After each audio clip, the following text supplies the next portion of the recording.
Duluth, a proposed housing development in the Lakeside Lester Park neighborhood is raising concerns among those who live nearby. Northern News Now's Michaela Wrench is hearing from them and learning more about the project. It's a sign of things to come, maybe.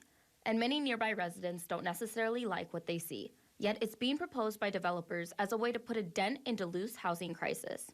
The project is Bald Eagle Estates, planned to take place in the Hawk Ridge development near Amity Creek. There's a large amount of planning that goes into the process of building something like this. Duluth's Director of Planning and Economic Development, Chad Ronchetti, says that the process is underway. An application is made to the city staff. City staff work with the applicant to identify density, to identify land use, and to identify height and what the applicant is seeking. City documents show the proposal shows a potential for 8 residential units per acre, as well as some mixed commercial development.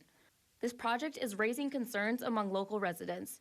Krista Bastion is a homeowner who lives right next to where the estates are planned to be built. We're concerned about traffic and the safety of our kids who play in these streets without sidewalks. So it's just concerning that if a change like this goes through, it could be permanent, and we don't know what that would look like in the future.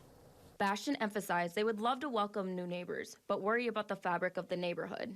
Love the parks that surround our home. That's why we chose this area.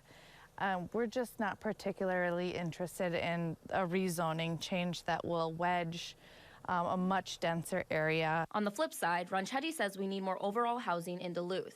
And this privately owned lot is a very thoughtful development that is engaging the neighborhood, that is allowing for community input and providing community benefit through this development. In Duluth, Michaela Wrench, Northern News Now.